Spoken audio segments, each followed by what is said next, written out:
Здравствуйте, господа. Начинаем сегодняшний вебинар, посвященный, наверное, тайнам, ответам на вопросы, которые вы задаете. И сегодня вы вопросы можете задавать на моем сайте duyko.guru в вебинарной комнате. Также вы их задали под постом, который был опубликован 1,5 часа назад. Задайте свой вопрос под этим постом, и я отвечу на него в сегодняшнем вебинаре. Конечно же, я ожидаю, что вопросы будут не индивидуально личного характера, но уже если пошло на то, наверное, придется отвечать на все вопросы. Сегодняшнему вебинару я специально предумышленно не готовился, и он зависит от тех вопросов, которые вы задаете. Постараюсь очень быстро ответить. Здесь всего 94 вопроса. Света Ткаченко. Скажите, хочу обучиться и заниматься продажами через интернет, получится ли у меня на этом зарабатывать и какую категорию товара лучше выбрать? Воспитываю ребенка одна, очень нужен доход. Смотрите, вы неправильно ставите задачу себе. В случае, если вам необходимо быстро зарабатывать, то вам нет необходимости обучаться. Есть хорошие очень социальные такие сети, их можно так назвать, они связаны с очень легкой регистрацией. Одна из них называется соцпаблик. Соцpublic.com. Вы можете перейти на соцpublic.com, и там есть целый ряд заданий. То есть человек, который заказывает задания где-либо, он заказывает задания для того, чтобы эти задания кто-то выполнял, и там за это платит ему от 1 рубля до 200 рублей и так далее. Сколько можно зарабатывать и когда можно выводить деньги? Выводить деньги можно онлайн сразу же. Зарабатывать там деньги возможно. Я знаю таких людей, которые в день зарабатывают от 100 долларов и выше. Хотите заниматься зарабатыванием денег и у вас есть свободное время, вам ничего не нужно, ищите Click.ru, ищите соцpublic.com, ищите вот такие сайты, где можно выполнять задания и там, где не обманывают. Поисследуйте эту информацию и после чего обязательно найдете такие простые совершенно программы, которые позволяют человеку работать в партнерской программе и ничего не вкладывая, просто свое время зарабатывать. На сегодняшний день такие сайты это чуть ли не самый простой источник доходов для молодежи. Очень много молодых людей от 9 до 12 лет пользуются такими сайтами. На них очень легко зарабатывать. Они в день могут зарабатывать очень много. Раньше все играли в приставки и играли в игровые автоматы и так далее. Сейчас все куют деньги. Это все стало очень возможным. Нужно просто углубиться и эту тему узнать. Джин Бурсуа. Пожалуйста, какой бизнес мне следует делать? Все, что связано с бумагой, у вас будет получаться. Не знаю какой. Олюся Квиточка. Я хотела бы заняться своим делом, продавать одежду через Инстаграм. Получится у меня? Да, получится. Оксана Пыжьянова. У меня есть выпавший зуб ребенка, моего крестника. Я слышала, что зуб ребенка, если носить с собой, может являться защитой. Подскажите, как правильно и где носить? Обычно его вшивают в пояс ремня и носят. Это говорит о том, что человека будут защищать от низших сил, и человек будет более счастливым. Обычно носят зуб родственника. Вам, Оксана, можно. Арина, здравствуйте. У меня вопрос. 1 февраля власти России пропустили. Ничего о политике, никаких обсуждений о прививаниях, коронавирусе и так далее. Вся информация, которая нужна вам, в случае, если вы хотите знать, нужно или не нужно, обратитесь не к слухам, а к профессиональным журналистам, обращайтесь к власти, обращайтесь в масс-медиа, какие-либо государственные системы, пусть они вам отвечают. Потому что я не имею права отвечать на такие вопросы. К сожалению, они меня компрометируют, потому что большинство людей разделились сейчас на 2 лагеря.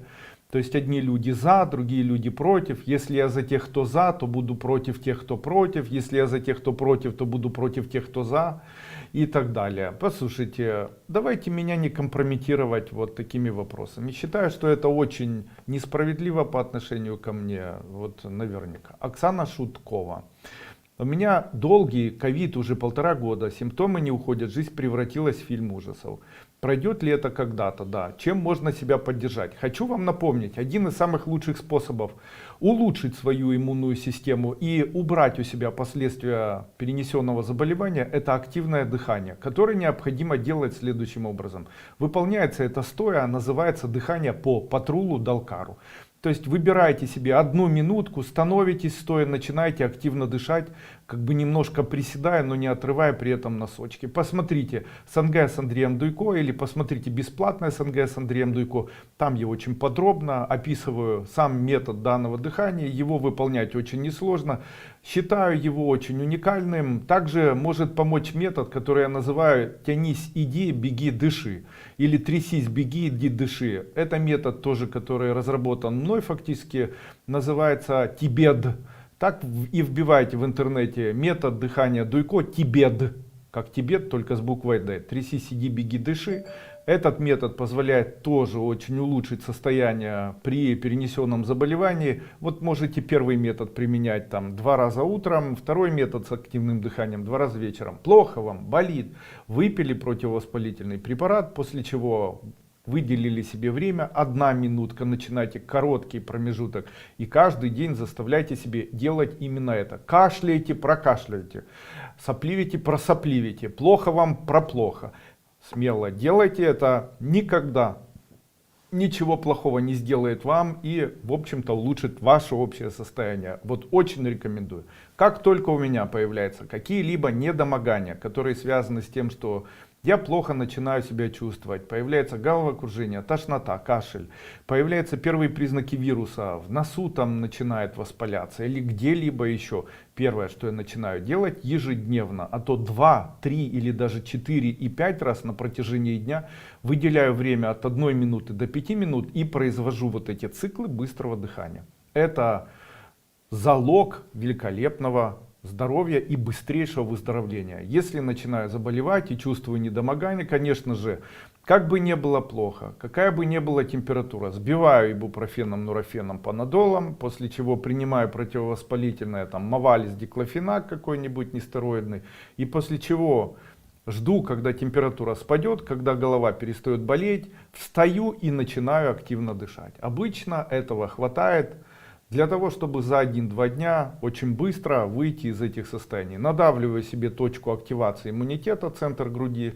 об этом я раньше рассказывал. Массажирую ее, туда же прикладываю горчичник. Вот таким образом намазываю горячими мазями, там, какими-либо вьетнамский бальзам звездочка или там тигровой мази, вот, или золотым бальзамом Дуйко, который, кстати, мне нравится и которым я пользуюсь. Элеонора Корецкая. Когда я перееду в то место, перееду из того места, где живу? А я вам уже отвечал, Элеонора, вы, к сожалению, не хотите слышать то, что я вам говорю уже на 2-м марафоне. Вам необходимо найти родственников или найти тех, кто вас любит, и переехать к этим людям, неважно куда. Если есть мама с папой, едьте к маме с папой. И здесь сразу же вопрос, я не хочу, неважно. Вот поверьте мне, что я говорю очень правильные вещи. Возьмите и переедьте к брату двоюродному, к подруге какой-нибудь, которая вас давно не видела, к маме, что самое лучшее, там, к родственникам, которые кровные. Переедьте к ним. Почему? Не оплачивайте квартиру, которую вы снимаете, едьте там, где вы можете быть в сохранности. И начинайте уже. Как начать зарабатывать? Начинайте зарабатывать, записывайте видеоблог в YouTube. Видеоблог посвящайте йоге. Проводите йогические упражнения, не торопясь создавайте контент, делайте контент, который будет монетизироваться, и это будет вам приносить деньги. Не торопитесь в этом. Первое, что делайте, уезжайте с того места, где находитесь. Татьяна Руснак. Хочу держать кост. Получится у меня? Да. Олеся Сусоева. Ученица ступени. Сейчас все мои силы уходят на борьбу с финансовыми сложностями в моем бизнесе. Поможет вам символ, который называется Сяо Сянь. Смотрите каждый день по 20 минут, а все проблемы сжигайте на свече.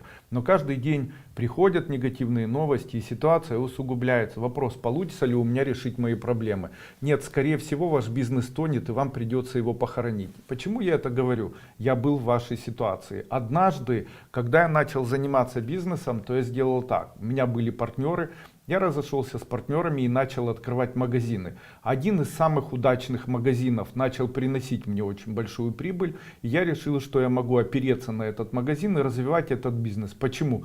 Одна из идей, которая у меня была, если один магазин приносит деньги, то можно открыть их 100 и зарабатывать много. Я шел по этому принципу и начал обращать внимание, что в самых модных местах мой бизнес лучше всего работал и продавал товар. Я открыл магазин, открыл второй магазин, и вот что произошло. произошло падение общего покупательного спроса, аренда при этом увеличилась, аренда при этом была высокая, а покупательная способность людей уменьшалась, аренду никто не пересматривал, а магазины были в аренде, они были куплены, и бизнес начал меня топить. Я первое время решил подождать, как обычно это делают люди. И, конечно же, бизнес начал топить по полной программе, потому что выкладывать каждый месяц там по 60-80 тысяч долларов было для меня сложно. Для магазинов за аренду, потому что они не приносили такого дохода для меня. Появились дыры, за 3 месяца 240 тысяч, и появились дыры, и нужно было принимать решение. Решение было принято беспрекословно все это закрывать. Но обычно у человека, вот дальше я занимался тем, что давал деньги в долг. Это какой-то период моей жизни был такой, тоже очень несчастный, я его хочу назвать именно таким. Приезжает ко мне человек, его звали Миша, и говорит мне: Андрей Андреевич, я хочу взять деньги в долг. Я говорю: зачем? Он говорит: чем вы занимаетесь? Он говорит: я торгую ювелирными изделиями. Я говорю: это очень хорошо, Миша.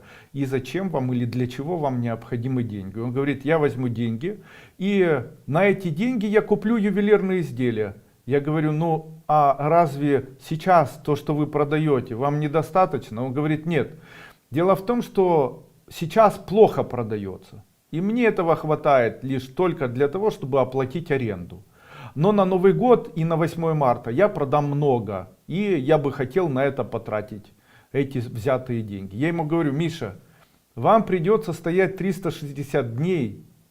И вы собираетесь это все покрыть 2 днями.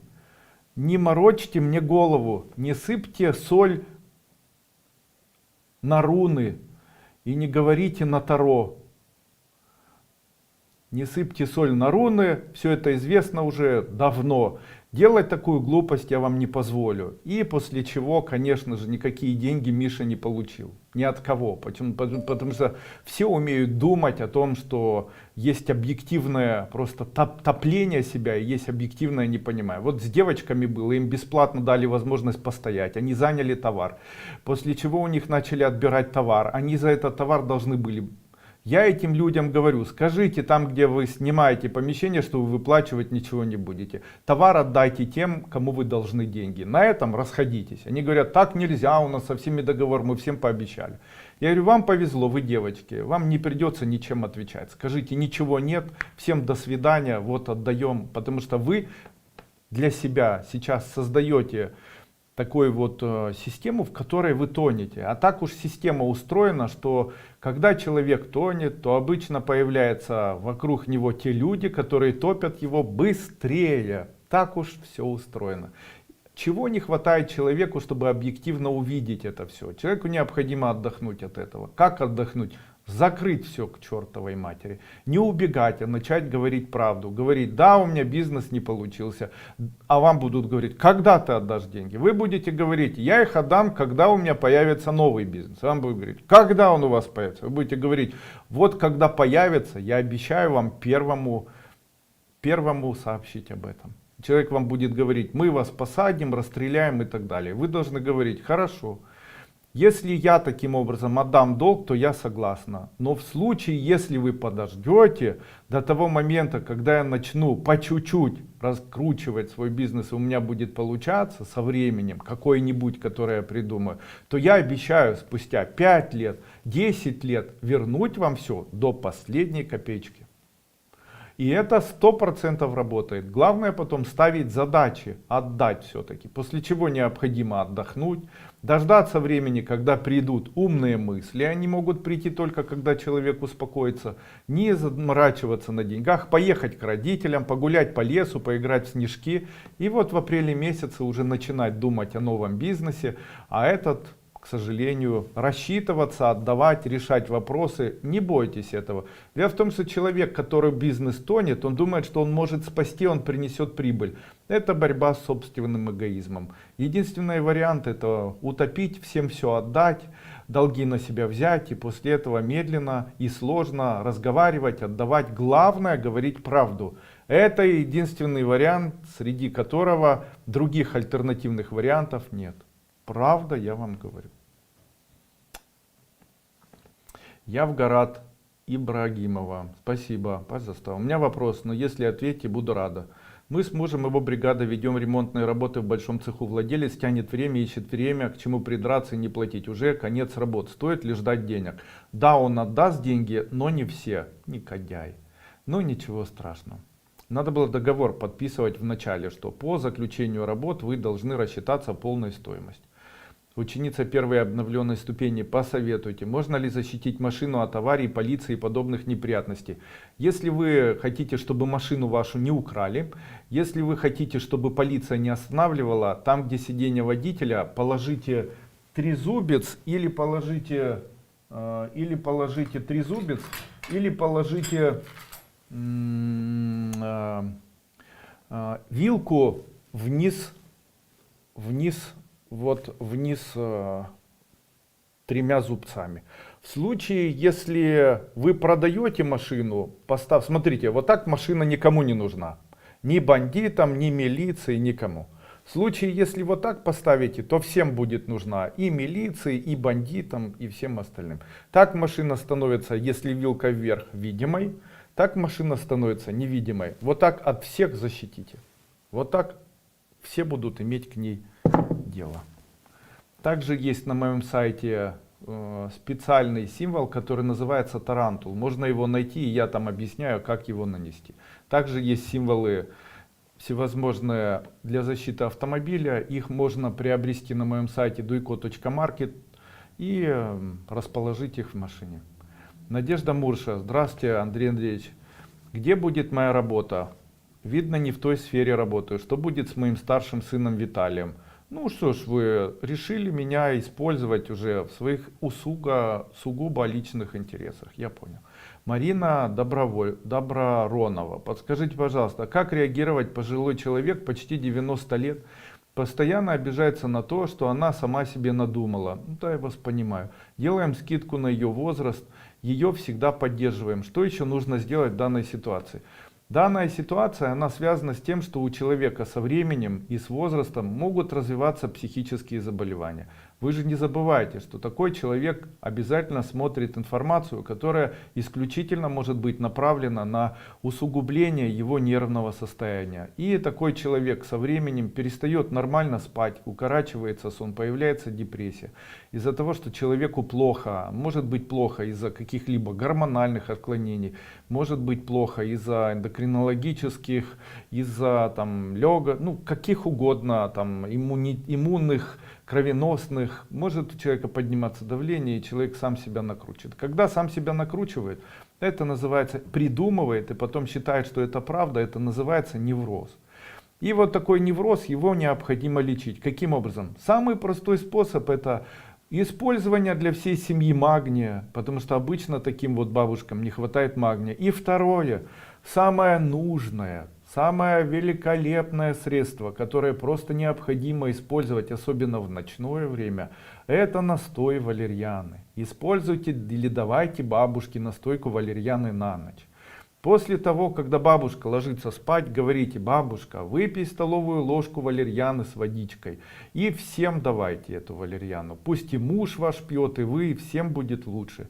Ну вот, никак по-другому. Разговаривайте с бабушкой, держите ее за руку. Обязательно раз в неделю, 2 раза в неделю. Вот она говорит: вы меня там не любите и так далее. То есть, что она говорит?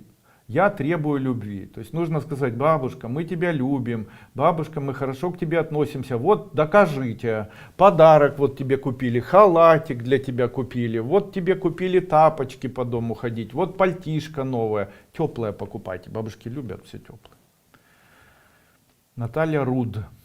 Нарушение психической деятельности — это подселение? Нет, не обязательно. Как проявляется подселение у человека? Когда человек начинает вечером ложиться спать, то обычно у нас один голос в голове, который принадлежит нашему сознанию, он с нами разговаривает. И тут появляется другой голос, совершенно. То есть появляется другой голос, который начинает ругаться, матом что-то говорить и там вредничать.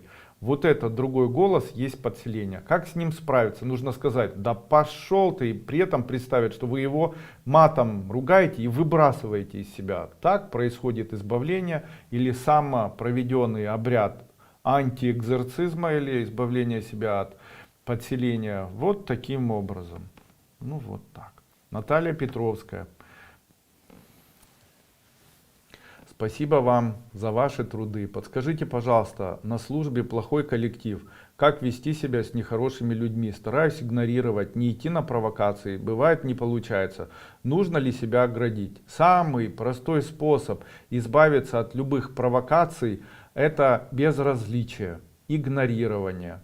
Но второй способ избавиться — это выбрать того человека, который самой большой какашкой является, и стать для этого человека самым лучшим, ненавидящим его, другом. Это другой вариант. Третье. Обычно бук, который защищаются от всех, не любят. И почему не любят человека? Потому что, первое, он надменен, потому что он скрытен. Вот как воспринимают, как, допустим, знаете, интересная такая история была. Я когда-то обратил внимание на тексты, Борман, по-моему, отзывался о Штирлице, об Исаеве. Он писал текст, он писал там в письмах, я когда-то это изучал, мне было интересно, просто на ночь читал, и он писал о том, что Штирлица невозможно ни в чем заподозрить, он рубаха парень, уже ближе человека, и такого лучше человека найти невозможно, то есть невероятная коммуникация. И здесь соответствует ли герой, которого мы видели в 17 мгновениях весны, с тем настоящим героем, который был на самом деле, и который, благодаря которому или за счет которого ход истории и ход победы Красной Армии над гитлеровской Германией, за счет которого был перевален в сторону победы Советского Союза и Красной Армии.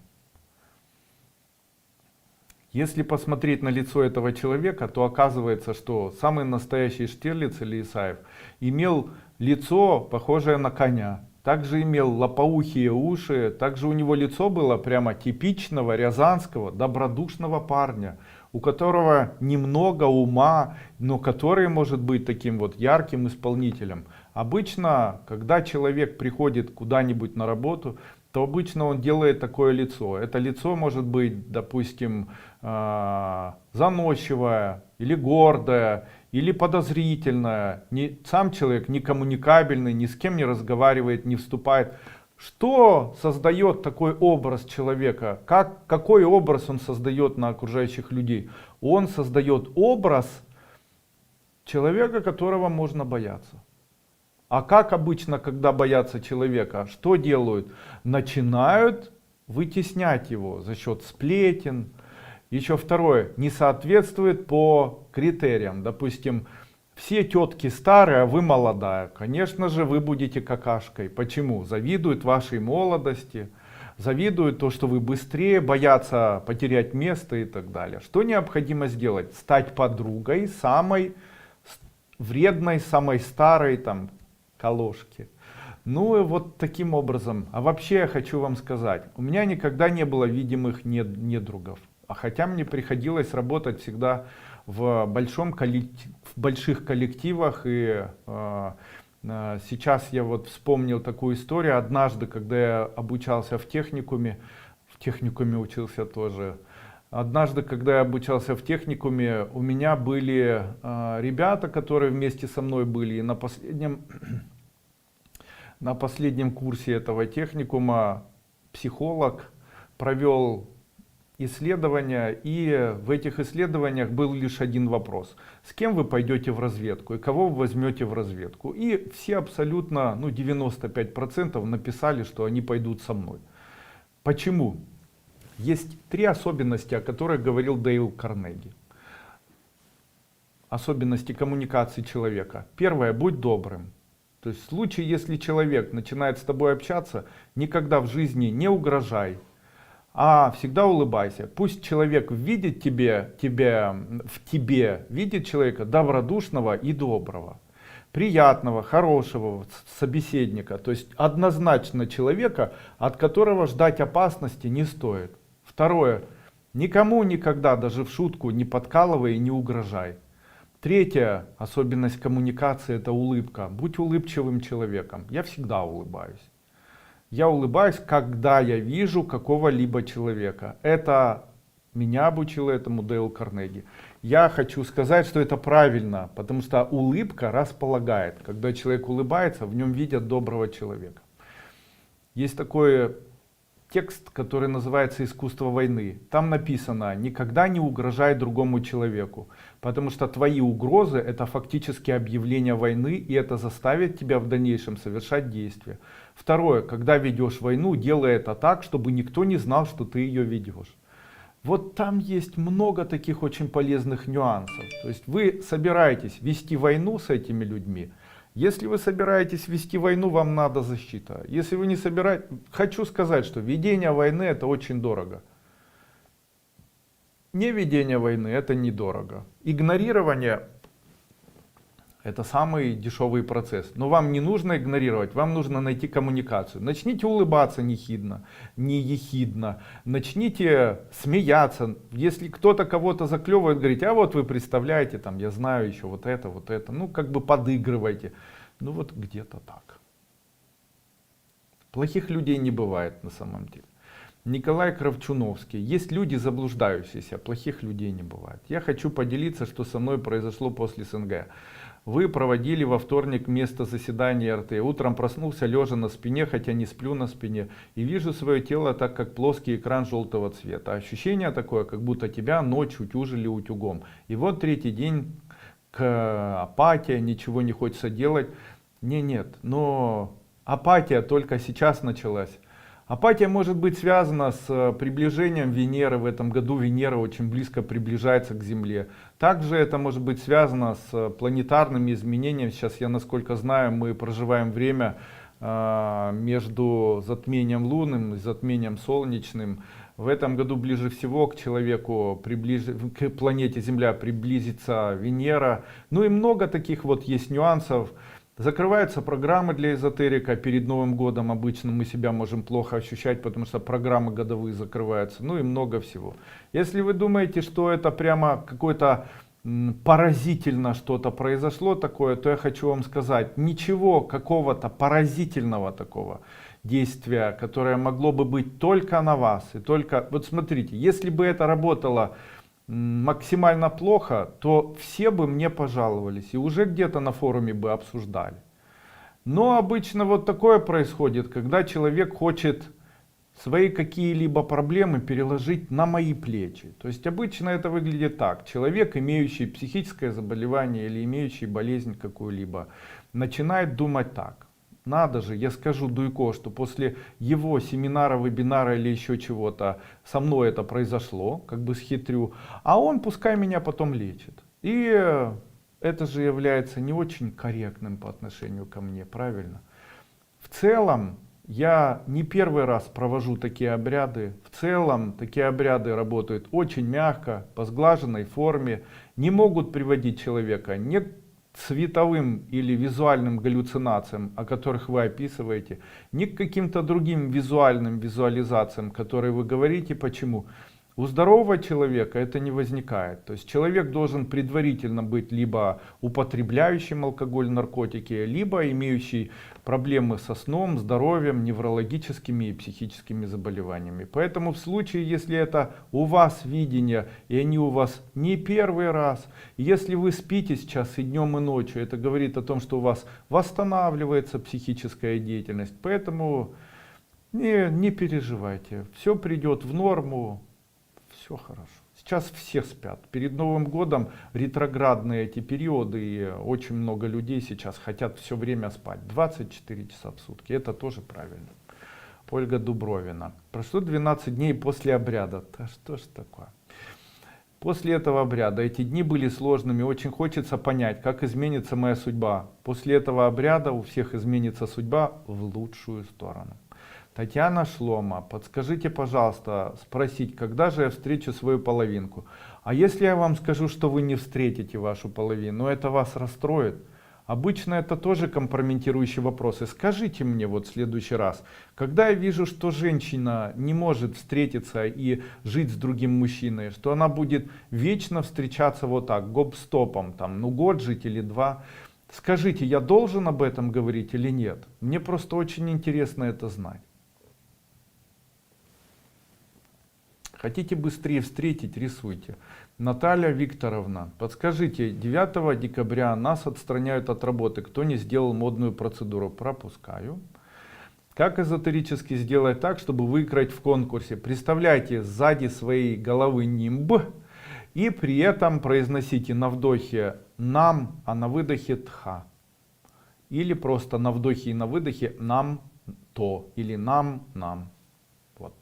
Елена Нельга, разъясните, пожалуйста, бальбуляторы по Тюрину действительно оказывают какое-либо положительное действие на Землю, если их закапывать? Наткнулась на информацию в интернете. Скажите, 10 деревяшечек, которые соединены или одеты на деревяшечку, закопанные в землю, они могут оказать какое-либо действие, если в этих деревяшечек есть какие-либо дырочки? Скажите мне честно, могут или нет? Я хочу вам открыть секрет. Уважаемые господа, возьмите провод от электричества и этот провод сверните в косичку там или еще во что-то. Он может оказывать действие. Но в случае, если через него будет электричество проходить, конечно же да. В случае, если не будет проходить, конечно же нет. Во многом то, что говорит уважаемый господин Тюрин, во многом это выдумки и преувеличения. Но опять-таки это компрометирует меня. Я, собственно, ничего не имею по поводу уважаемого господина Тюрина. Пусть он живет как хочет, там, носит свои там, белые усы и белые волосы. Но здесь такой нюанс. Если, допустим, господин Тюрин говорит о том, что он лечит людей, которые не имеют зубов, почему у него нет зубов? Если он может воздействовать на свое там омоложение, почему он не воздействует на свое омоложение? То есть можно условно сказать, вообще как выбирать тех людей, которые говорят что-либо. Ну вот допустим, я в позапрошлом году весил почти 118-119 килограмм. Был Новый год, я перед Новым годом позапрошлом году, в 2019 году взвешивался и весил 119 килограмм. Есть такие видео, можно их найти. Я большой, лысый, страшный человек. Мне лично нравилось, моей жене тоже. Но начали появляться проблемы. Какие проблемы? Они начали появляться, потому что начали появляться проблемы с почками, начало подниматься давление. И я сдал исследование крови, оказалось, что у меня высокий инсулин, что говорило о том, что я страдаю заболеванием сахарный диабет 2 типа. Начали болеть пальцы на ногах. Я понял, что нужно что-то делать. И при этом, как бы в доказательство себе, я разработал программу, которую назвал инсулинорезистентность, где сказал о том, что я прекращаю кушать сладкую пищу, начинаю, там, если съедаю мясо, выпивать на 100 граммов мяса, выпивать 1 литр воды и заниматься спортом. На сегодняшний день я вешу 92 килограмма, визуально я похудел, живот у меня впал и теперь имеет плоский вид. Сейчас я вот с завтрашнего дня начинаю заниматься мышцами и смогу уже там через месяц показать или блеснуть красивой мышечной мускулатурой, плоским животом и так далее. То есть может ли человек, используя какой-либо механизм, помогла ли мне эзотерика? Несомненно. Какая моя? Помогла ли мне? Также я хочу вам сказать, что она мне помогла не только похудеть, а еще и омолодиться. У меня после обрядов, которые я провожу, вот готовлюсь к 7-й ступени, вот с вами обряды проводил, у меня уменьшилось количество седых волос, у меня уменьшилось количество морщин, которые есть возле глаз. И это все, ну, в общем-то, возраст такой, когда уже нужно выглядеть гораздо старше. Тем не менее, я делаю все для того, чтобы работать над собой.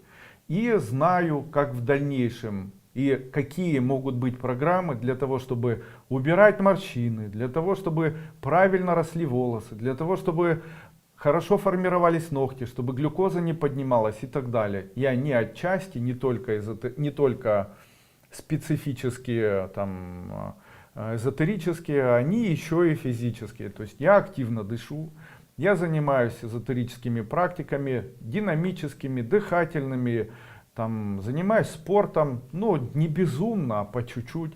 И не стоит забывать о том, что у меня за плечами еще и онкологическое заболевание.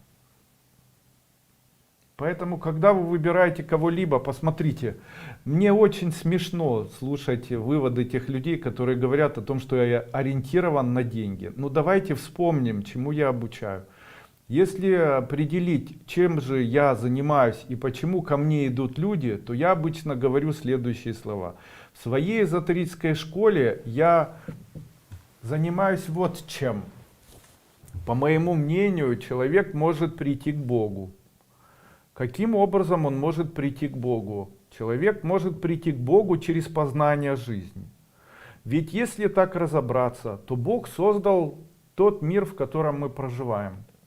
Ну, если человек верит в это, конечно. Ну, я к этому подойду более философски, чем теософски. И буду говорить так. Хорошо.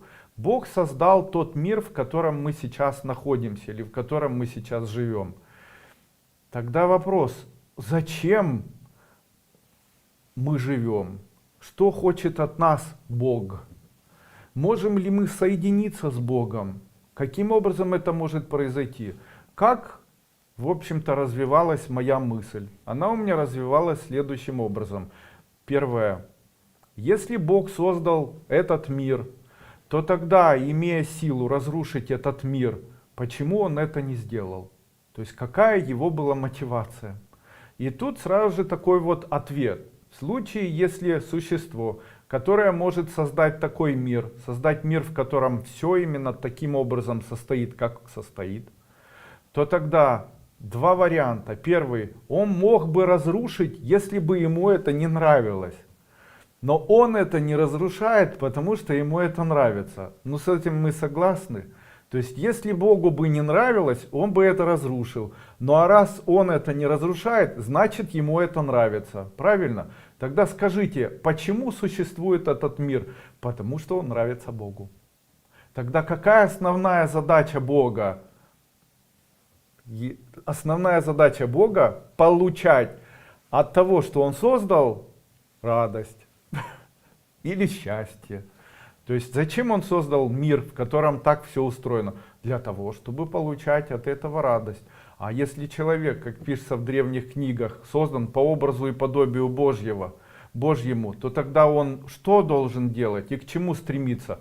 Ну а собственно к чему-то человек вообще может стремиться. Он может стремиться к тому, чтобы делать две вещи. Какие вещи? Он может жить счастливо, а может жить несчастливо. Тогда скажите, для того, чтобы жить счастливо, что он должен делать? Радоваться чему? Да хоть чему-нибудь. А для того, чтобы жить несчастливо, что он может делать? Страдать. А от чего страдать? От чего придется. И здесь говорится, тоже мудрецами говорилось, о том, что человек выбирает сам для себя, радоваться или страдать. Так один человек, видя красивое, может говорить, зато пыли много, и не видеть красивое. А другой видеть красивое говорит, а мне нравится. Ну и человек может ориентироваться. Что мешает человеку, просыпаясь, говорить, я счастлив от того, что я проснулся, я счастлив от того, что я живу. Я счастлив, но у меня болит локоть. Ничего страшного, переболит. То есть ведь мог бы человек быть таким? Ну мог бы, тогда можно ли сказать, что у человека есть выбор? Ну да. Тогда человек может выбирать для себя счастливую жизнь или нет? Ну да. Таки да, как говорят у нас в Одессе. Ну и здесь, а зачем Бог создал собак? И зачем Бог создал животных? Вообще, ну я могу вам сказать, дело в том, что чем отличается человек от животных? Человек от животных отличается эволюцией. Какое еще такое эволюции? Тоже очень понятно. Животные это животные, а человек от животных отличается тем, что у него есть тепло сердечное, разум мозговой. Человек может делать выводы. У человека может быть любовь безвозмездная к близким. Человек хочет иметь семью и заводит семью.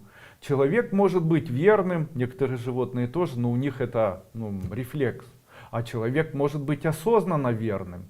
У человека есть выбор. Он может быть осознанно верным. А что у человека есть в этом мире? Что же человеку дает Бог?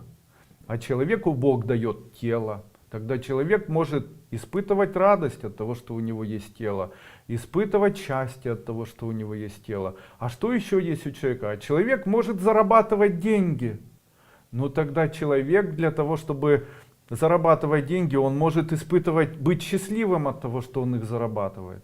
А у человека есть еще чувства, и человек может быть или иметь чувства от того, что у него есть семья, человек имеет возможность семью завести, собаку, о ком-то заботиться, иметь чувства душевные. Человек может видеть прекрасное и говорить, что мне нравится картина, мне нравится живопись, музыка нравится. Человек может осознанно читать книжку и радоваться, потому что там описание. У него есть даже мечты, у него есть визуальные образы. Он может мечтать и получать удовольствие.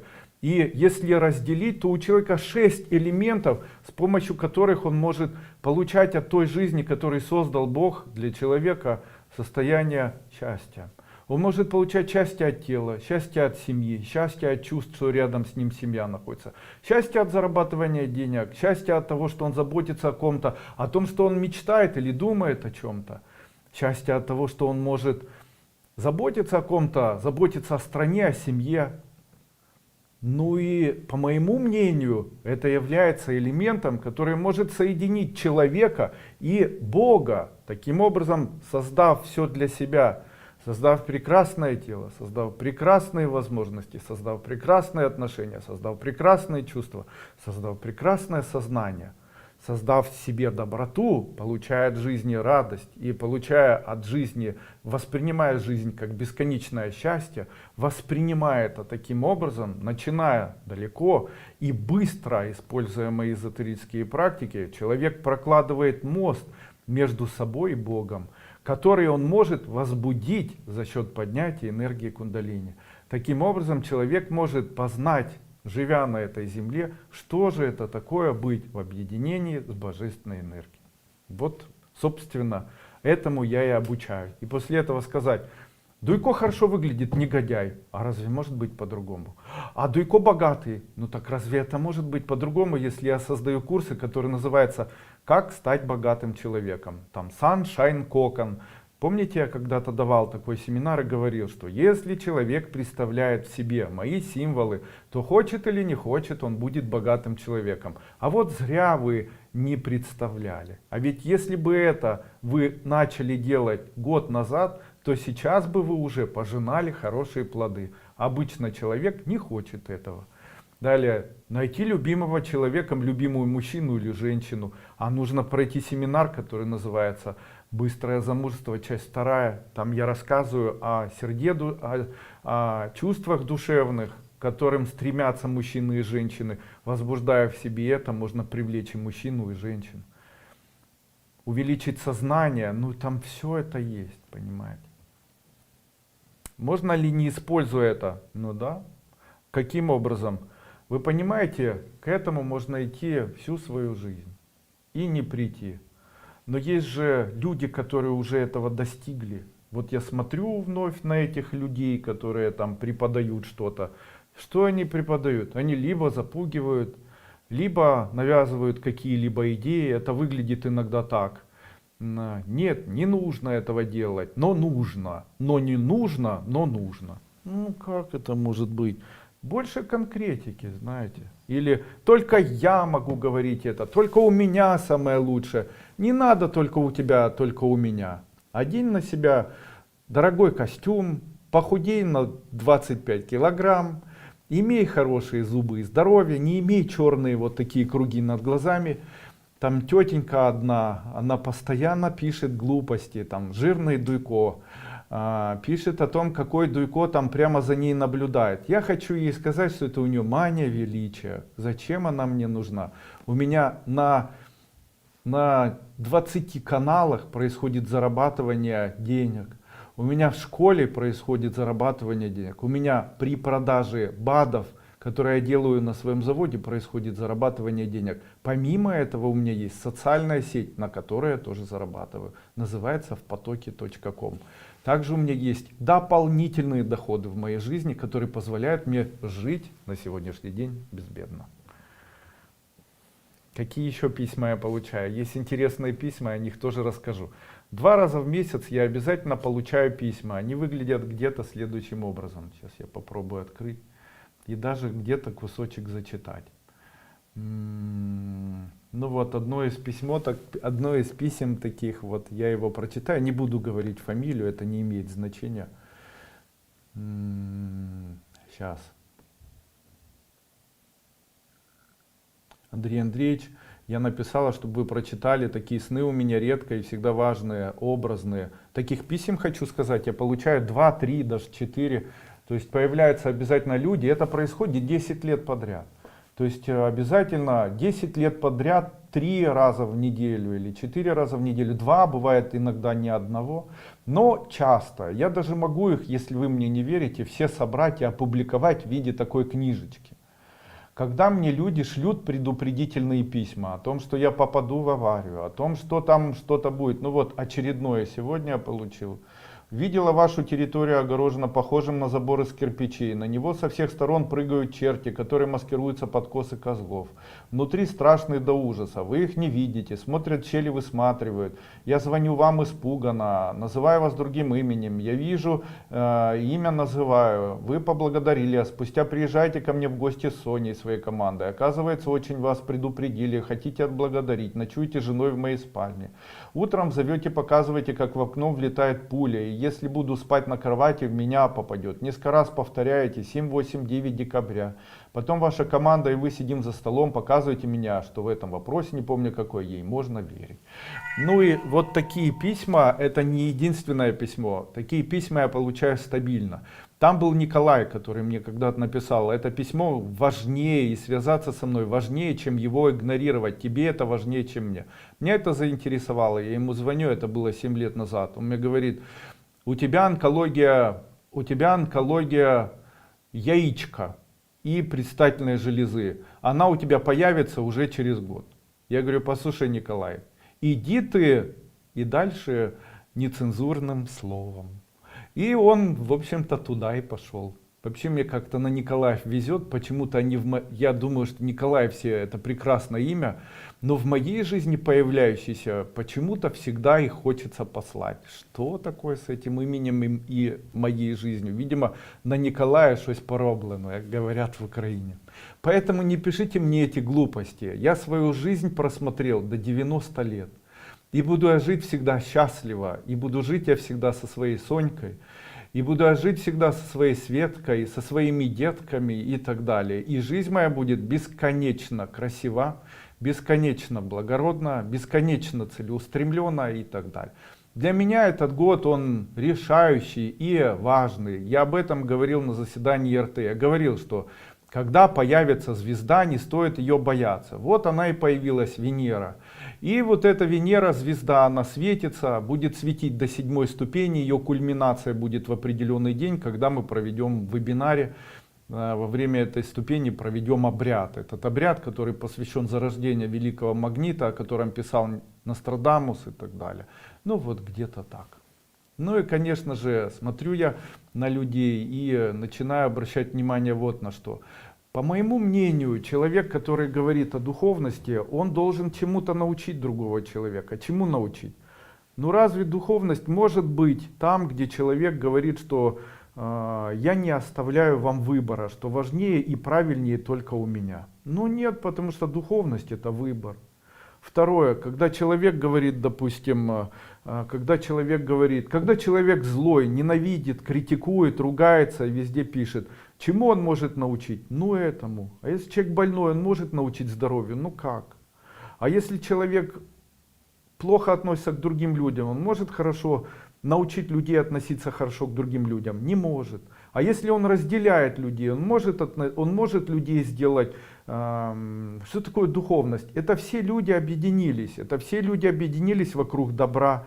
У них нет желания друг друга обманывать, нет желания хитрить, нет желания делать кому-то больно и плохо. А ведь это же прекрасно было бы, если бы все начали так жить. Когда перестали раздражаться, когда всем хватает, когда все улыбаются. Зашел, человек увидел старого человека, ну и думает, я ему уступлю, потому что я молодой, он старый, ему старому больнее, пусть посидит. Понимаете, вот такие нюансы, они прекрасны. они прекрасны. Они действительно прекрасны. Потому что быть добрым это приятно. Верить в то, что мир устроен по принципу добрых людей, тоже приятно. Пусть будут добрые люди, пусть будут хорошие, пусть смотрят за старыми родителями, престарелыми родителями. Пусть престарелые родители молятся за своих детей, складывая ручки, раз ничего уже не могут для них сделать. Пусть никто друг друга не использует, пусть все стараются друг для друга. Это ж большое счастье. Мне сегодня дочь, которой 4 года, принесла хлебушек, потом еще и сделала кофе пошла. Я на это все смотрю и думаю, боже, как ребенок хочет служить. Это же его проявление, максимальное проявление добра. То есть насколько правильно в нем работает 4-й очаг. Ольга Дубровина. Проехали. Татьяна Шлома. Можно, пожалуйста, у вас спросить? Забыли. Наталья Викторовна, подскажите, пожалуйста, 9 декабря нас отстраняют от работы. Кто не... Отлично. Ага, ответил я по Тюрину, что закапывать, что не закапывать. По-моему, это ерунда. Но опять-таки, знаете, я не могу так вот сказать прям на 100%. Единственное видео, которое открыл, это там, где Тюрин направил на стоматологическом кресле человеку эти деревянные шайбочки, которые там должны создавать какую-то вибрацию, начал читать, я не знаю, какую-то книгу и говорить там что-либо. Ну, пассы и действия, в общем-то, понятны. Они магические, там, должны человека связать с чем-то. Но хочется подтверждения, потому что такие однозначные заявления, как он вырастил зубы, но где осмотр стоматолога в начале и окончание стоматологического осмотра в конце. Есть ли такие люди?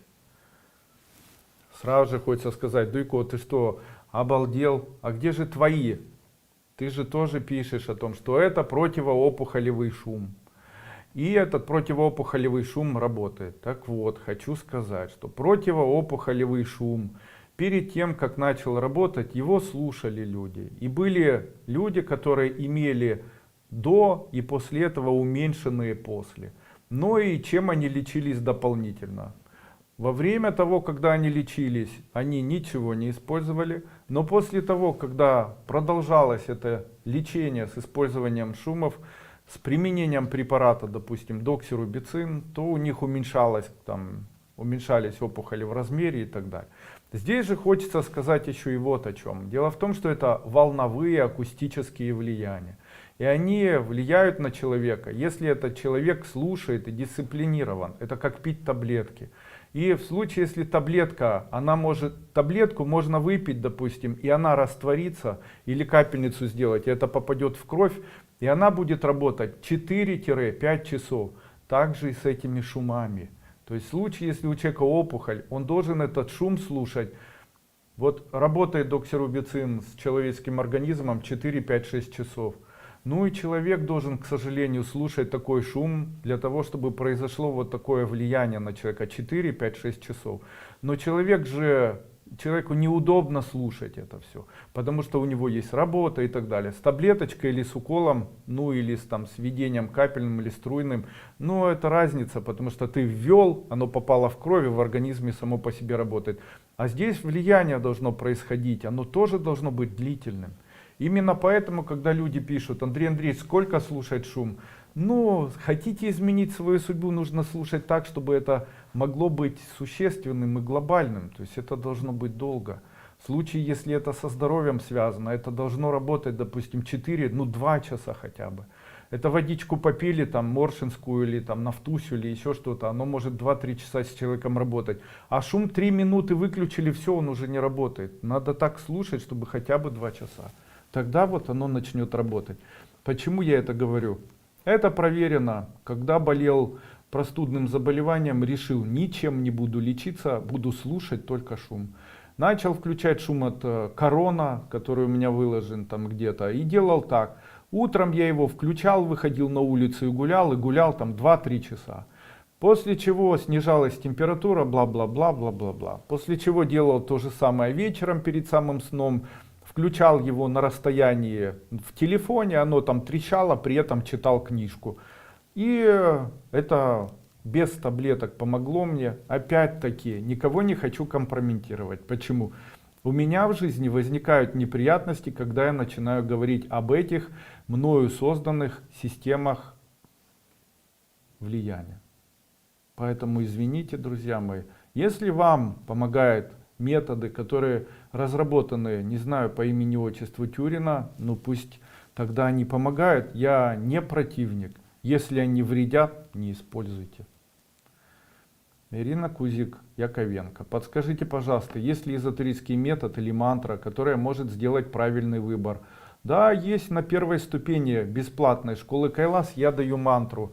Ом ваджа пракара ваджасатва амале нимале нирмале кулуке кулукулу сравабуди соха. Или ом намо саптанам самьяксам будая катинам тадьятаом каликунда сваха. Или такую мантру, или такую вы можете использовать. Я ее даю на первой старой ступени. Можете ее найти и использовать, пожалуйста. Хочу освоить новую профессию, чтобы зарабатывать, но не могу определиться, чем именно заниматься. А вы начните определяться, кто больше всего зарабатывает. Вот если вы определитесь, кто больше зарабатывает, то идите туда. А там новую профессию, чтобы зарабатывать, ну вы же можете промониторить, кто из этих профессий больше всех зарабатывает. Ну вот и идите для тех, кто больше зарабатывает. Здравствуйте. Недавно обучилась с мужчиной, у обоих в прошлом были семьи. Его бывшая жена вмешивается в наши отношения. Как сложатся наши отношения? Заметила, что у него есть проблемы со здоровьем, кишечник. Серьезно ли это? Отлично. Хорошо сложатся отношения. Подскажите, пожалуйста, можно ли вешать зеркало напротив входной двери? Ни в коем случае этого не делайте. Галина Портола.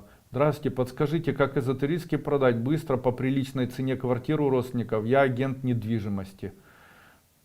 Положите, когда будут приходить люди, корзину с яблоками красными. И каждый раз, когда будут приходить клиенты, смотрите и представляйте, будто там летают у вас по квартире бабочки. Деся Барановская, скажите, пожалуйста, если начать жить по философии школы, мне все равно, я радуюсь. Чтобы жизнь хорошая стала еще лучше и не практиковать эзотерические методы, обязательно ли произойти разрушение, или все-таки жизнь будет плавно улучшаться? Жизнь будет плавно улучшаться, потому что я даю настройки великолепной и хорошей жизни. Можно ли, используя только философскую доктрину, о которой я говорю, изменить свою судьбу? Да, но медленно.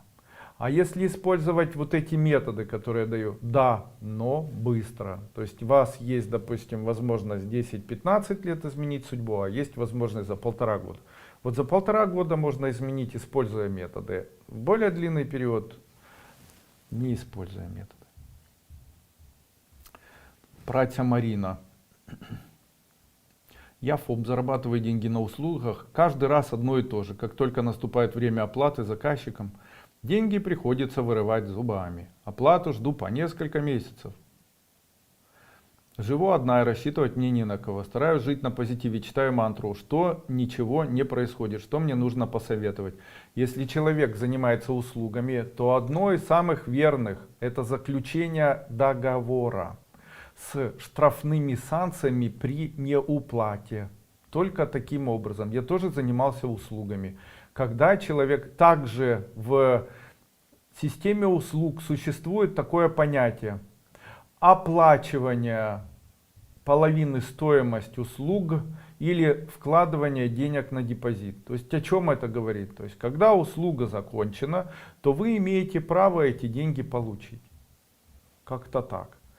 Вам необходимо как посреднику обеспечить безвозмездное 100% получение своих денег. Именно поэтому самым важным в бизнесе посредника является договор исполнения обязательств. Поэтому, когда вы встречаетесь с человеком, который говорит: купите мне солярку, вы говорите: хорошо, я помогу вам найти и купить солярку и буду для вас посредником, но вы должны мне 50% суммы, которая является нашим основной нашей задачей. Для того, чтобы я начал это делать, 50% мне оплатить. В случае, если вы удовлетворены работой, 50% вы оплачиваете после выполненной мной работы. Во всяком случае, можно будет требовать уже получать деньги с момента исполнения. Также оговорите риски одной стороны и другой. Договоритесь о том, что человек будет оплачивать услуги вас как посредника и об услуге будет знать. Ну вот как-то так это делайте. Услуги, на честное слово, он человек хороший, не оплачиваются. Это хоть зубами потом вырывать. Человек скажет, я сам это сделал. Я это знаю, потому что я всегда брал деньги наперед. Человек говорит, я хочу стать руководителем там, департамента такого-то, такого-то. Вот у меня недавно встреча была, встречаюсь я с людьми. Один бывший министр, один начальник там какого-то, замначальника какого-то департамента. И этот начальник департамента мне говорит, Андрей Андреевич, я хочу стать министром таким-то. Я говорю, вы понимаете, если вы хотите стать министром таким-то, то вы должны знать, что это стоит. Ну и если я вам скажу, сколько стоит. Но если вы хотите, чтобы это было, вы должны заплатить мне сразу же предоплату. Какую предоплату? Вот такую пачку денег. Он говорит, а сколько же будет стоить должность? Я говорю, а вот о стоимости должности я скажу потом. Но я хочу вам сразу сказать, вот в случае, если я пойду, и мне скажут, что эта должность стоит столько-то, столько-то, и вы захотите эту должность купить, то вам нужно будет эти деньги, первое, найти, и вы сами потом будете их отдавать. То есть я в этом всем не участвую. Человек говорит, хорошо, ну для того, чтобы я узнал, заплатите мне вот эту сумму. Человек говорит, ну хорошо, ну давайте мне эти деньги, ну вы сделаете, а потом. Нет, сначала давайте, а потом я сделаю. Произошло так, человек рассчитался, я приехал к нужному человеку, узнал у этого человека, сколько будет стоить такая должность. Мне сказали, что такая должность у нас в стране не продается вообще, и что попасть на нее никаким образом невозможно. А она передается только из поколения в поколение. И после этого я приехал туда, к этому человеку, и говорю, эта должность не продается, попасть вы на нее никогда, никак, никаким образом не сможете. Это все ваши фантазии. Если никакие деньги, даже там сумасшедшие, вам не помогут, ничего не поможет. Она передается из поколения в поколение, и все. Он говорит, нет, вы меня обманули. Я говорю, нет, не обманул. Я вам честно говорю. Ну и так и разошлись. А дал ли деньги? Нет. Почему? Я ему правду сказал.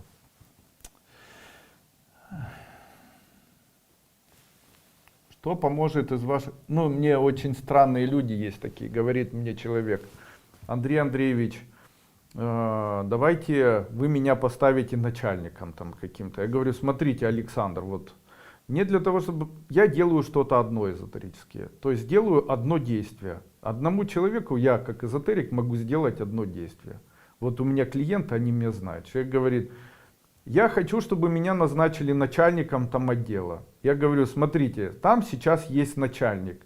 И этот начальник чувствует себя там хорошо. Что должно произойти, чтобы этот начальник перестал быть на этом месте?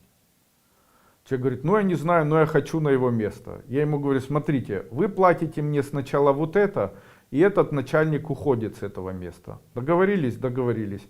Я работаю этого человека, там, он его не снимает, обычно повышают. И место освобождается. И этот человек там проходит время, говорит, но меня же не назначили. Андрей Андреевич, почему меня не назначили? Я же единственный, кого должны были назначить.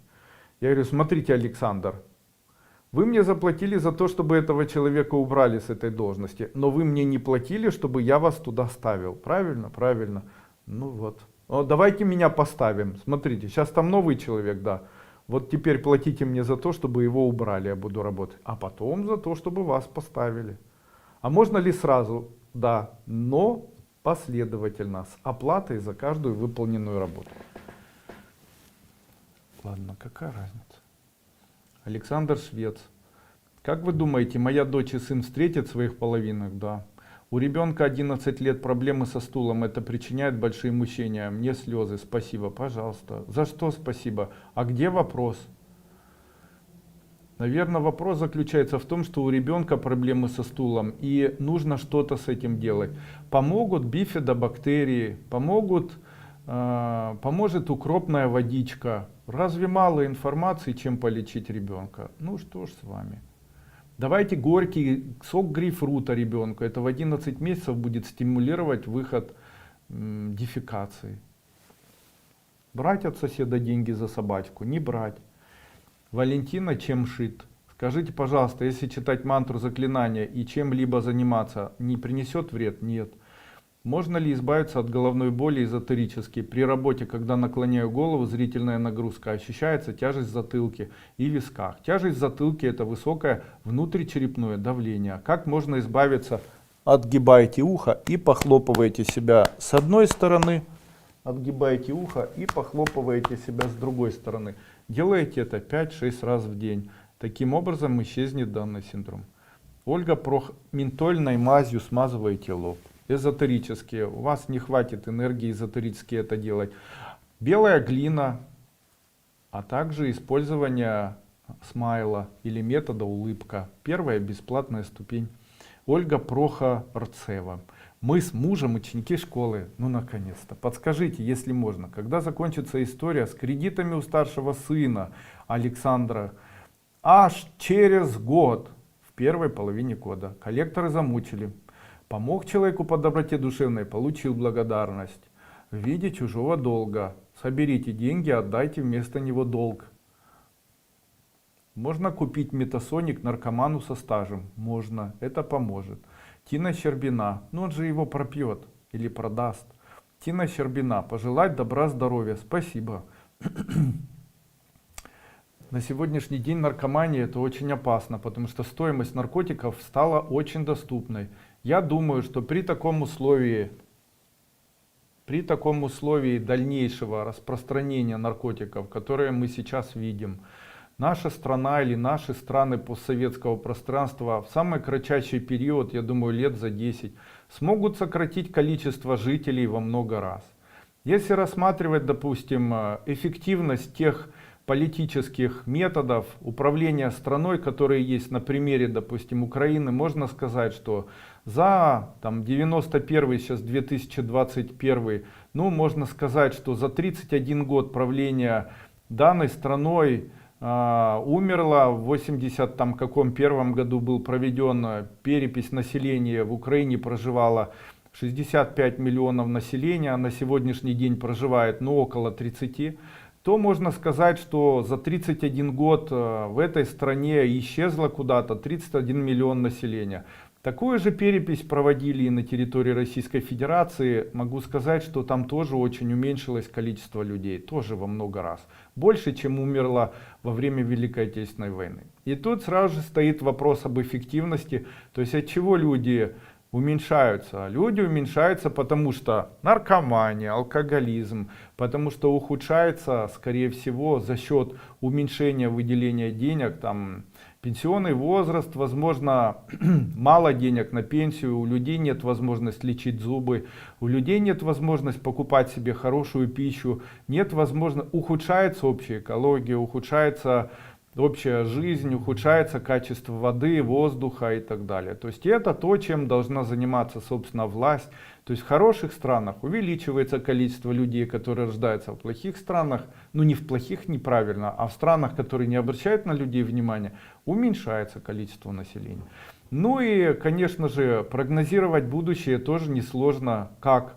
Но если за 31 год на 30 миллионов уменьшилось, то можно сказать, что каждый год минус миллион. Можно спрогнозировать, что следующие 30 лет будут завершением количества той нации, в которой мы проживаем, или той страны. То есть здесь коренного населения, возможно, уже может и не быть. А куда оно денется? Наркомания. Она стала очень на сегодняшний день дешевой.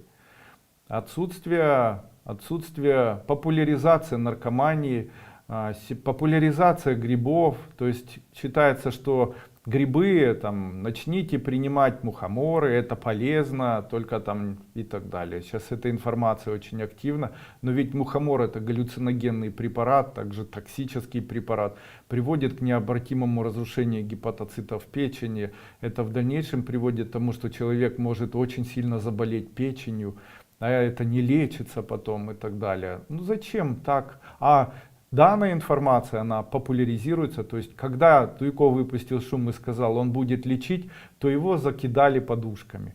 А когда человек сказал, что только рабы не пробуют грибы, ну это видео стало популярным, набрало 12 миллионов, то есть травитесь, и это вам будет популяризироваться. Но стоит сказать, лечитесь, и это вас бесплатно вылечит, как со всех сторон просто...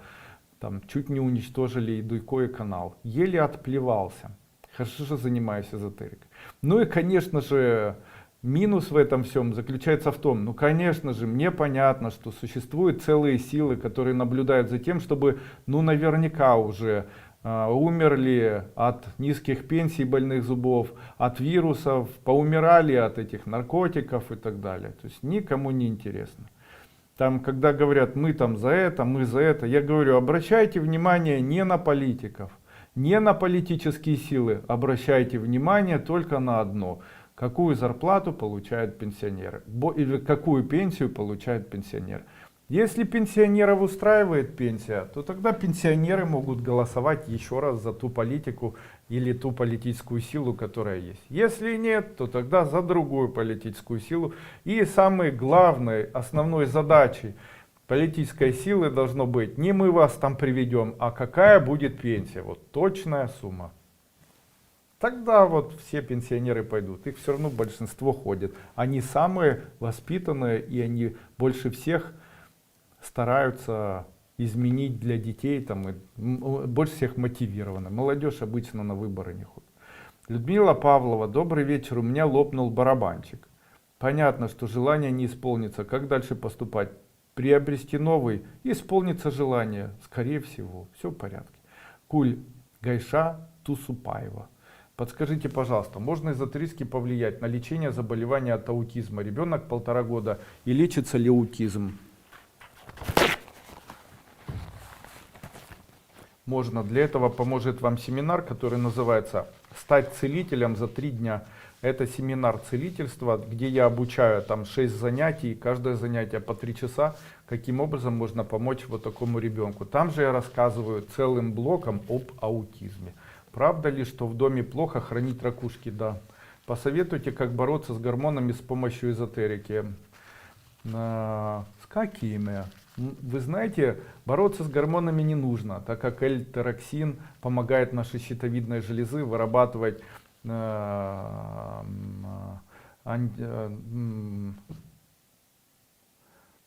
тиреотропный гормон, помогает человеку справиться с антителами и очищает фактически кровь, улучшает иммунитет. А инсулин необходим для того, чтобы распадалась глюкоза. Как же бороться, если гормоны нам нужны? Сейчас поборетесь, посоветую, как бороться, и все.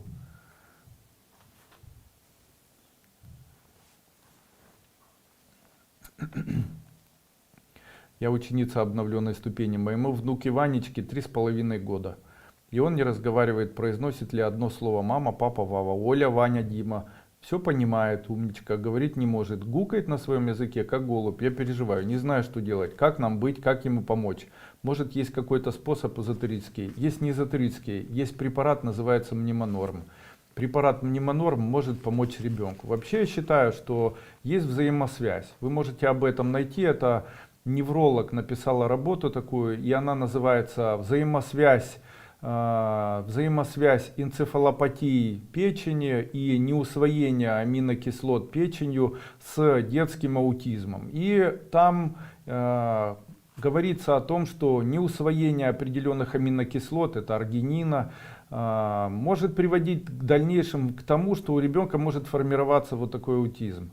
Также есть вторая такая работа в интернете, она называется работа лечения аутизма с использованием окситоцина. И там рассказывается о том, что спреи окситоцина в носовые пазухи могут помочь человеку с аутизмом более быть адаптированным, там, теплым, добрым и так далее. То есть помогает при аутизме. Это все можно найти, эти работы есть в интернете. В Википедии можно написать окситоцин, и там небольшое количество об этих работах, и внизу есть ссылки на указания этих работ. Они, к сожалению, все идут, по-моему, на немецком языке, но через переводчик можно кусками переводить и читать. Также это по окситоцину. А там работа Новосибирского, по-моему, института, невролог, написала закономерности аутизма и неусвоения аргинина, по-моему. И там говорится как раз об орнитине. То есть там предлагается лечение аутизма с использованием орнитина как заменителя аргинина. И там говорится о том, что и о диете, и о цикле Крепса, и о том, почему это произошло, как это формировалось, о идее, что это может быть клеточным сбоем муковисцерального происхождения, там муковисцидозного даже происхождения там, и так далее. То есть очень интересные такие работы. Можно ли как-то эзотерически? Вот если бы я хоть одного ребенка вылечил бы эзотерически от аутизма, то я бы посоветовал. А так, к сожалению, я ничего посоветовать не смогу. Сандра Пока. Спасибо вам за учение. Нечаянно поймала себя на мысли, что произносила неправильно. Пи, рерой, рерое. Не знаю, как долго, но я говорила пирой, пирое. Немного волнуюсь. Что я к себе призывала? Ничего. Что так будет работать. Мне было сделано энергетическое воздействие на мочеполовую систему. Были приступы сильных болей, не снимались обезболивающим. Я думаю, что такие боли бывают у онкобольных. Обследовалась недавно. Онкологи и других соматических причин боли нет. Я стала слушать ваши шумы с Ангая 66. По четвергам читала мантру Хануман. Но была пульсация в малом тазу. Недавно прошла эзотерический марафон. Перед обрядом убирания зла начались приступы сильных болей. Боялась, что убью себя из-за этих болей. Обряд перенесла тяжело, сильно болела, сильная лихорадка с обострением печени. Потом боли по-женски, но уже умеренные. Сегодня 13-й день после обряда.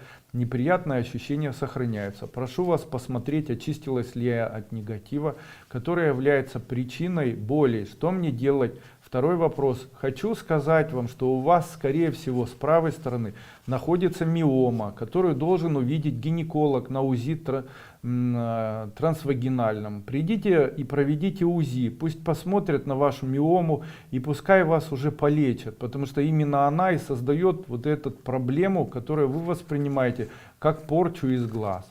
Также возможно, это может являться причиной еще, смотрите на яичник, смотрите на матку и смотрите на эндометриоз, который у вас. Что это? Что же вы болеете, а к гинекологу-то сходить не можете? Поэтому первое, что вам необходимо начать, это сходить к гинекологу. Знаете, у меня была такая женщина, у нее была типичная такая же сходная ситуация. Я говорю, вы ходили к гинекологу? Нет, но все врачи сказали. Какие врачи? Терапевт. Что терапевт может сказать? Что анализ крови чистый. А это же все врачи. Как же это все врачи, если это терапевт? И невролог. А невролог что мог сказать? Вам нужен гинеколог. Раз болит у вас там, идите к гинекологу, пусть определит, что у вас там болит. Гинеколог определит, что болит. И я говорю, пусть гинеколог определит. Гинеколог определил, что у нее миома. И она говорит, Андрей Андреевич, это порча. Что же это порча, если это миома? А миома это что? А миома это новообразование, доброкачественное, которое, возможно, возникло на фоне постоянного эндометриоза. А это еще что? Все же написано в Википедии, открывайте, читайте. Можно ли это вылечить? Можно, конечно. Много методов есть, фармакологических, фармацевтических. Врачи это лечат. Все в порядке. Это можно вылечить и не страдать. Просвета нет. Не будет. Как же можно вылечить зуб эзотерический, если в нем дырка и там фиброз, некроз и сепсис? Понимаете? Да так шучу обычно. Не сыпьте соль мне на руны. Марина Фридман. Доктор Андрей Андреевич. Ага, это на каком? На английском, да? Как справиться, буду переводить. Как справиться с горячими смывками? Кто хуй смывки? Наталья Сорель. Разбился нах пополам, я его склеила и пользуюсь. Можно? Нет. Скорее всего, придется новые покупать. Нет, не нужно нахами пользоваться, которые разбились. Нет. Здравствуйте, Андрей Андреевич. Хочу выразить благодарность за ваш талант и необыкновенные удивительные способности, за такую адекватную эзотерику. Спасибо. И за такой пример счастливой многодетной семьи. Мой вопрос такой. Вырастет ли в декабре курс доллара?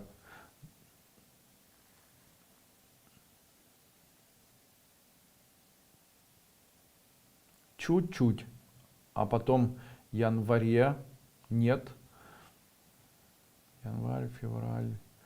в феврале чуть-чуть, в январе чуть упадет, в феврале чуть поднимется. И в этом году будут чуть-чуть проблемы, которые будут связаны с курсом, которые будут связаны вообще с финансовыми системами во всем мире. И они будут связаны с тем, что влияние доллара немножечко снизится.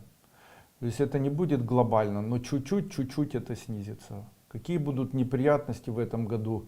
Неприятности будут, скорее всего, будет авиационная катастрофа в первой половине года. Это будет связано с перелетами между Азией и Центральной Европой. Либо туда будет лететь, либо туда, и вот что-то такое произойдет. Что такого будет происходить интересного в Москве? Будут манифестации, они будут связаны, уже будут такие кровожадные, неприятные. Будут очень большие изменения в Российской Федерации, в лице тех людей, которые управляют. Будете удивлены. Следующий год для России будет очень решающим. И я могу сказать, что все произойдет уже после, даже возможно до Нового года. Также во всем мире произойдет несколько ключевых моментов. Первый момент произойдет в Англии, второй момент произойдет в России и третий момент произойдет в Америке. Это будет называться 3 элемента гибели. И вот эти 3 элемента гибели, о каких я не буду говорить, потому что не имею права это делать, но ученики высоких ступеней поймут, о чем я говорю, они приведут весь мир к тому, что весь мир начнет жить хорошо. И этот год, который будет решающим и уже хорошим. Мы через 10 лет увидим прекрасную жизнь. В каких странах? Во всех. И они будут действительно хорошие, те события, которые будут происходить. Несмотря ни на что, очень изменится судьба у людей в лучшую сторону.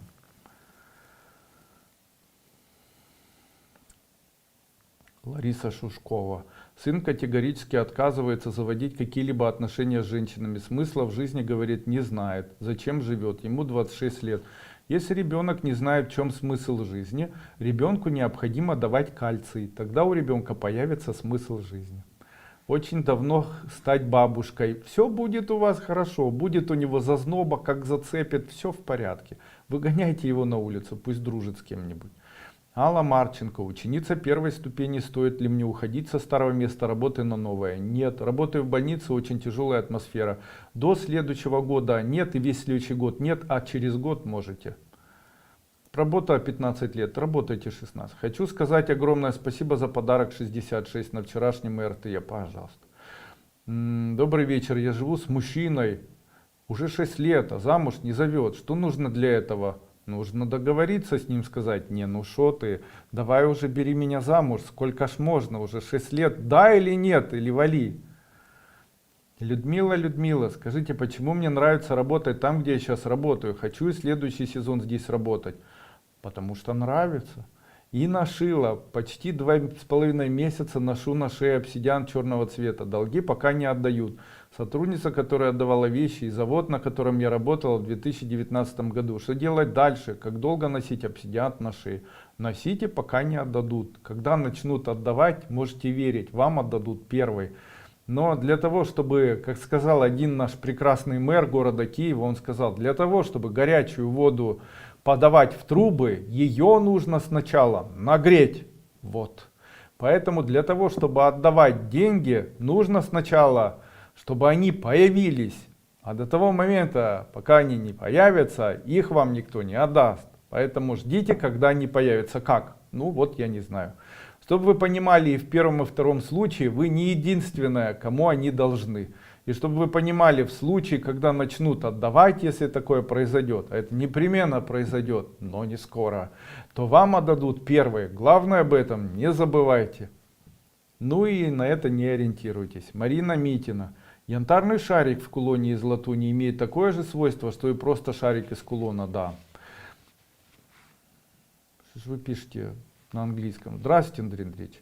Скажите, пожалуйста, женится ли мой сын Андрей когда-нибудь? Конечно. Ему 31 год. Умница. Сидит целыми днями за компьютером. Ах ты шайтан! После работы. Молодец. не шляется, наркотики не использует. Нужно говорить, он получает от жизни удовольствие, ну просто сидит при этом целый день за компьютером. Ничего страшного. Не думает, что он собирается что-то предпринимать по этому поводу. Спасибо. Ну и не думайте. А он возьмет да женится. Зря вы переживаете. Вы ему этим только мешаете. Здравствуйте. Можно ли эзотерически вылечить аллергию? Да, можно. Каким образом? Представляете в себе, как будто вы прозрачного цвета, а в вас огромное количество мух, которые разноцветные. Золотые, серебряные, белые, красные, синие, зеленые. Ловите их в сачок и выбрасываете. Делайте это 20-30 раз на протяжении дня. А еще лучше. Читайте молитву Шма иудейскую утром и вечером. А еще лучше. Найдите мой шум, который называется Шма. И слушайте его утром и вечером. Это уберет у вас аллергию. Вообще от аллергии очень помогает сода. Пейте соду 2 раза в день, а также полностью уберите сладкое. Аллергия пройдет. Здравствуйте. Мне предлагают ехать в санаторий. Хочу узнать, будет ли облегчение. Стоит мне ехать? Не стоит. Облегчения не будет. Гуйго, гуйго. Андрей Андреевич, Екатерина, ученица 4 ступени. О, уважительно. Подскажите, что делать с иконами, которые были подарены моей семье? Ведь на иконах изображены умершие люди. Смотрите, эти умершие люди, их можно использовать как людей умерших и отдавший долг за все плохое, что было сделано. Вот когда вы видите иконы тех людей, которые умерли, то не просите у них чего-либо, а говорите: пусть все зло, которое ко мне идет, пусть это зло, за него не я буду рассчитываться, а рассчитается там Пантелеймон Целитель, Иоанн Креститель и так далее. И вот к таким иконам с вот такой просьбой можно обращаться. То есть у вас есть человек, который вас ненавидит. Подходите к иконке и говорите: пусть этот человек, который меня ненавидит, пусть то зло, которое, пусть вот его ненависть и боль, которую он хочет, чтобы я ему отдала, пусть за все рассчитается, пусть вот ненависть, которая есть ко мне, за все рассчитается вот это, как сказать, хотел существо сказать, вот этот святой.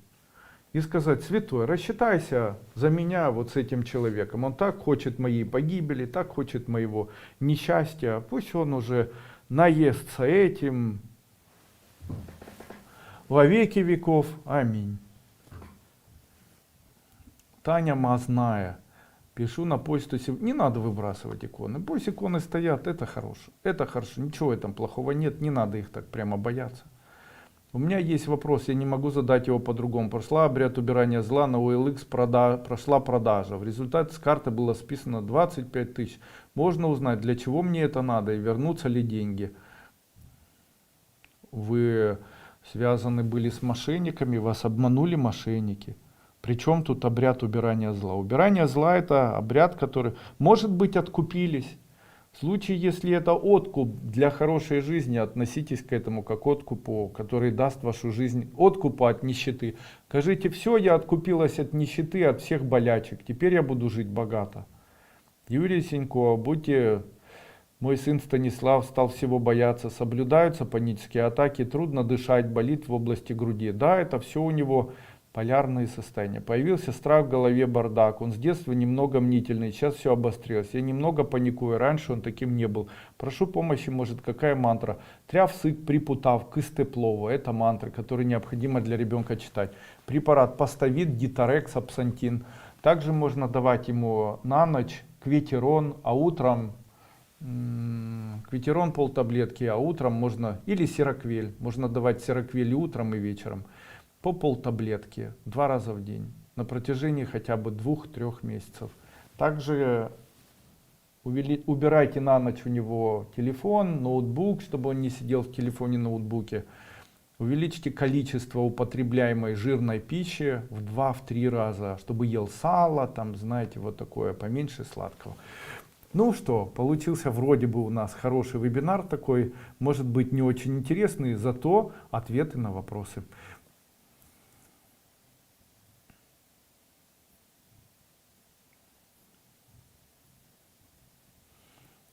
Давайте поможем. Хочу вам задать такой вопрос. Скажите мне, а вы бы хотели, чтобы я провел семинар бесплатный на новом канале, который я могу для вас создать, который называется «Как стать блогером и как зарабатывать быстро деньги в YouTube». Напишите сейчас прямо плюсы в случае, если не так.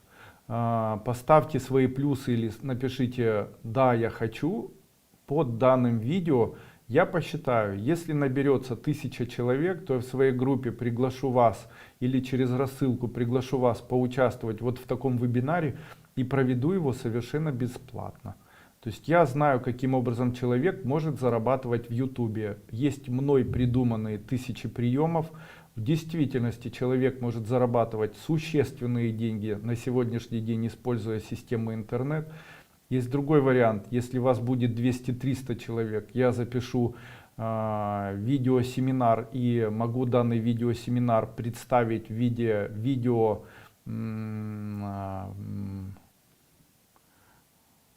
инфопродукта. И мне кажется, это сейчас могло бы быть, пока не закрыли YouTube, что в будущем может произойти. Пока его не закрыли, я думаю, что есть смысл все-таки на этом зарабатывать.